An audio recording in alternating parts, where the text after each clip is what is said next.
Hi, I'm James. I want to talk to you today about a really sad news story that's been prominent in the news for the last few days. And that's about where a soldier allegedly took the lives of his three beautiful daughters, 5, 8, and 9, up in, I think it's Washington State. There's two or three things about that that really touches me, stands out. First of all, here's a soldier that people said he used to have so much love. He did so many good things. He was close. He was a loving dad.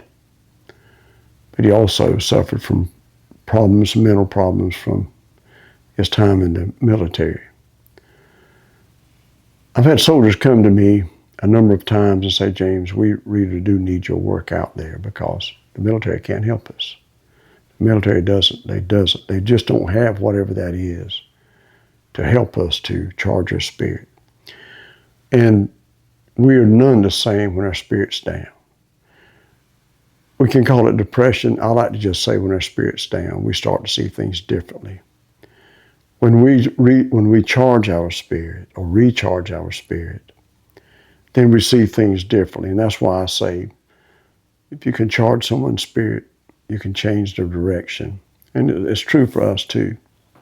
But when I think about, we all know this, what it takes to be a great soldier is not what it takes to be a good man. That's a whole different world that most of us who've not been in it probably couldn't even imagine it. I've listened to soldier stories, terrible stories. I still can't place myself in their position. One of my quotes is, someone can feel your sunshine, they can feel your rain, but nobody on this earth can feel your pain. And times have changed. My dad was in World War II. He faced a lot of things. There was a number of my families in the war. But it was like in the Norman Rockwell times, when soldiers came back. They came back to that mom, dad, grandmama community. That's not what we have now. And what I understand with this soldier that we're talking about right now, he did well till he left his reserve unit. He left another world to be in the world that he was in or still is in now. And it just touches me that we can't somehow help our soldiers more. And I've been able to help a number of soldiers just by teaching them how you charge your spirit. How do you kind of blend into a world that's not like I said, the way things, quote, used to be. And people don't look at you the same. If you come back injured or if we're down, we don't have that Deshin smile. We don't have that countenance that draws people to us. And when people are hurt, especially some kind of mental issues, if they've had, whether it's by trauma or just by the experience they've had, people don't look the same. Without our countenance being charged, the world doesn't look the same. Because remember, the world is only a reflection of us. And so when we're just happy and the whole world looks that way, like, wow, it's a beautiful place. And those little girls, they had that.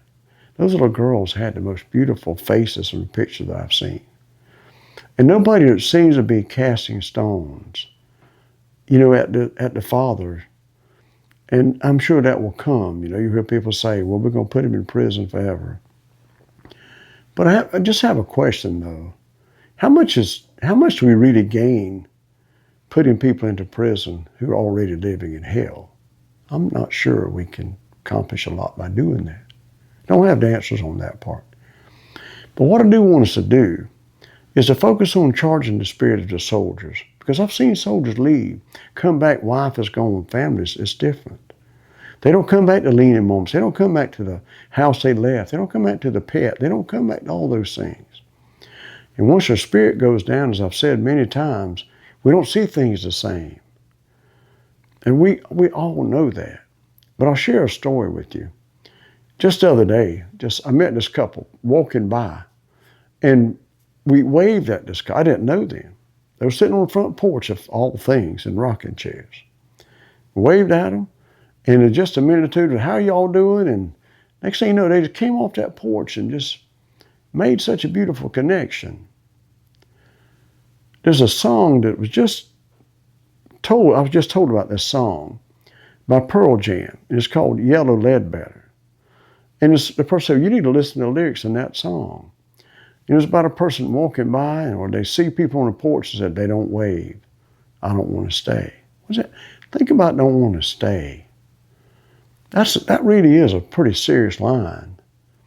Because what do you mean you don't want to stay? You don't want to stay in the community? You don't want to stay in this world anymore? What does that mean? And I think so many times our soldiers have to face that one sentence. I don't want to stay. And we can do better. We really can do better. I know we can. Because if they're going to go out and defend us and have no control over where they're going, we can do better. I know we can.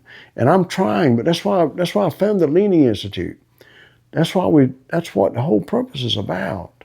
Charging spirits so we can change the direction, not just of soldiers, but of moms and dads and our politicians, the leaders across the world, not just here where I am, because we're all humans first. We all start at a basic place. And there's nothing great about me whatsoever, but I do hope you will focus on the work, because the work is powerful. But the work came through me. I can't really take a whole lot of credit for it, except just looking for answers, looking for answers.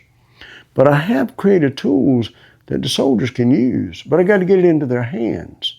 So if you know a soldier, if you know a family that's struggling, because tell them to get in touch with Leaning Institute, because I've created tools, they're very simple, that can help them to charge a spirit, to have a family unit, and not have the tragedies that we see far, far too often. Think how many times we're hearing the shooter. Oh, the shooter had a military background. We hear that way too often. Way too often. How does it work when someone says, I'm going to go defend the people I care about, the people I love, and come back and hurt those people? There's something wrong with that system. So I just implore you to, if you know someone's been in the military, speak to them. Don't be like Pearl Jam's song, where they won't wave from the porch and I don't want to stay. Be like the couple that I met who actually took time to come out and introduce themselves and create leaning moments that I still charge my spirit just thinking about, like, wow, what a gift. Make them want to stay. Thank you.